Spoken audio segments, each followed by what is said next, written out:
Waterloo is one of the most well-known battles in the world. After all, few battles are so iconic that they turn into hit pop songs. It is a name synonymous with finality, literally a shorthand for a crushing defeat. Napoleon Bonaparte's rise was nothing short of meteoric. From his modest Corsican beginnings, he ascended to become Emperor of France, presiding over a nation that briefly dominated much of Europe. French was not even his first language, yet he was incredibly beloved.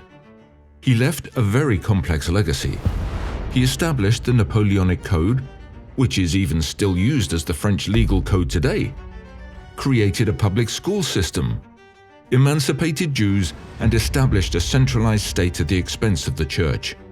He also reinstated slavery in the French colonies, abolished the free press, and brutally suppressed uprisings against his rule. He was a man of many sides. European rulers considered him so dangerous that after his abdication in 1814, he was exiled to the island of Elba off the coast of Italy. But his story was not over. He managed to escape in 1815 with 1,000 men, climbed the Alps into France, and was welcomed back with open arms. When he encountered French troops, he walked to them alone and said, "Here I am, kill your emperor if you wish." Instead, the troops cried for joy that Napoleon had returned. He was brought to Paris while King Louis XVIII fled, reinstalled so fast that he ate what had been prepared for the king that night for dinner. Paris celebrated. The entire population of France seems to have loved him so much that they fought again, against overwhelming odds, just to keep him. Napoleon was returned to power at the head of a massive army of French troops that adored him. He might have gone on to continue his reforms, to create a France better educated and more secular than the rest of Europe. He might have established a Bonaparte dynasty. But some small mistakes lost him Waterloo, and his second chance was thrown away. So today we ask, what if Napoleon had been more focused? As great of a general as he had been a decade previously. After all, the Duke of Wellington himself, Napoleon's prime opponent in the battle, described the battle as the nearest run thing you ever saw in your life. If he had made the right choices at Waterloo, what would that mean for our world? The rest of Europe was meeting in Vienna when they heard the disturbing news that Napoleon had returned to France and had been received with open arms. The British and the Prussians hastily assembled two massive armies and rushed to France. The Austrians and Russians were taking longer to form their armies, but they planned to join the fight as well eventually. First, though, Napoleon had to take down the British and Prussians. The trick of the battle was that the French had more troops than each army separately, but less than the armies combined. If they could have taken on each of the armies separately, the French would have won. And it wouldn't even have taken a different decision from Napoleon, just from his commanders. Imagine, on June the 15th, the battlefield is Quatre Bras in Belgium. Napoleon will win here, and the victorious Battle of Waterloo will never be. Quatre Bras was a strategic crossroads, and Napoleon had chosen to fight there, hoping to take out each army in turn and prevent them from getting any closer to Paris. Michel Ney, a French military general, is tasked with taking Quatre Bras by Napoleon and patiently waiting for his opportunity when he receives word that the English forces are moving. Jean-Victor Constant de Rebec, following the direct orders of Wellington, moves the First Corps to Nivelles. Ney is able to walk right into Quatre Bras, staking the position as Napoleon had asked. Napoleon wakes up on the morning of June 16th to discover that Quatre Bras belongs to the French, and that the Prussians are amassing at Ligny.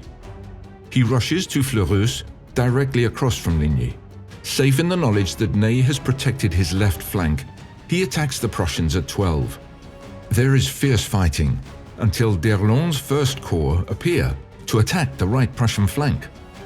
Blücher, the Prussian commander, is caught completely off guard, and the French are able to smash his army. By the end of the day, there is a meager remnant of his formerly proud troops. Wellington asks if he can expect any support from the Prussians, and is told they only have a single corps left to offer. He decides that that shall have to be enough and prepares for battle at Waterloo. History notes this as a famous mistake for the wily commander. His army was simply not large enough. He chooses an excellent position to hold his final stand, but is never reinforced by the Prussians. Their remaining troops are held off by a contingent of the French army, controlled by Marshal Grouchy. Blücher even dies in the fighting. By the end of the day, it is clear that Wellington, the Iron Duke, has lost. He executes an admirable retreat with the dregs of his army to Ghent, to retreat across the Channel to Britain. The British and Prussians have been spent, for the year at least.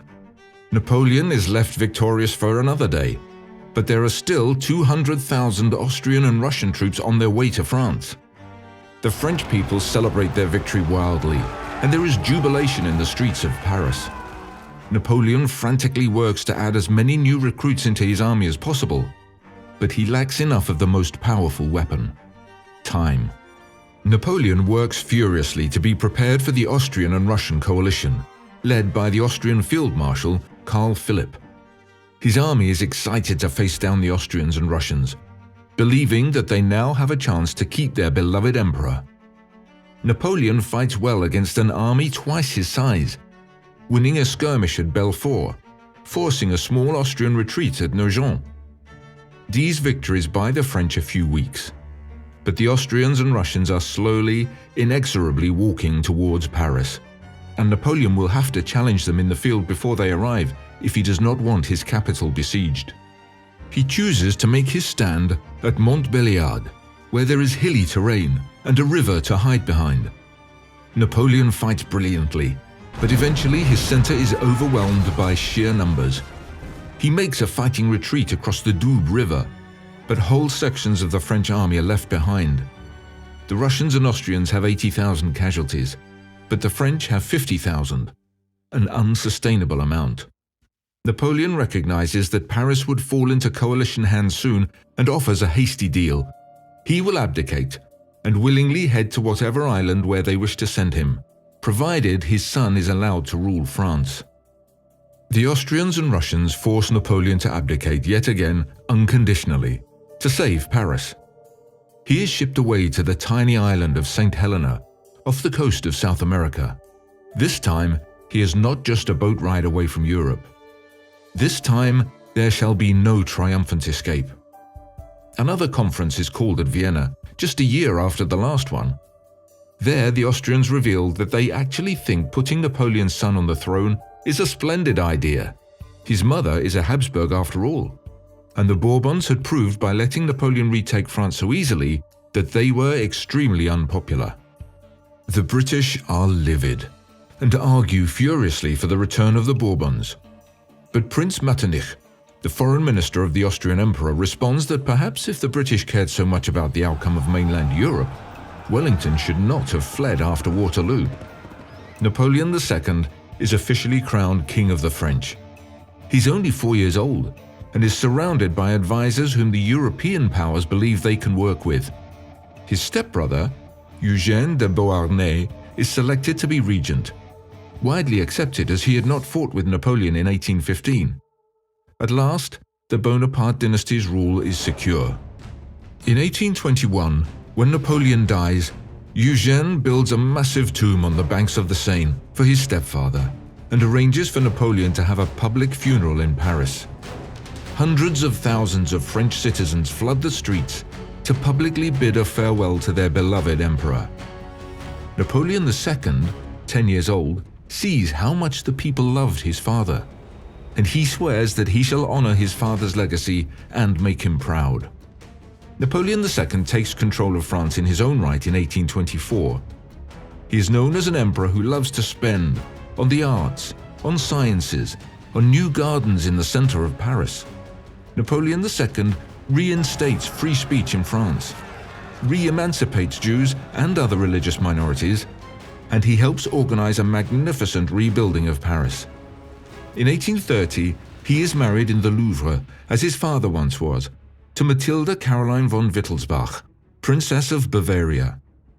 While it is a political match, They appear to be very much in love and have 5 children. He was not his father, but when he dies fairly young in 1838, the population is heartbroken. His eldest son becomes Napoleon III, and Napoleon II is buried after an elaborate funeral alongside his father and mother. The Bonapartes, once reviled by Europe's monarchies, become an accepted and enduring royal family. Napoleon was not destined to hold the French throne again. He had made too many enemies over his life, fought too many times when peace was possible.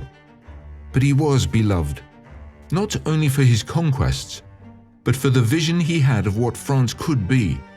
He dreamed of creating universities, sponsoring playwrights, building bridges.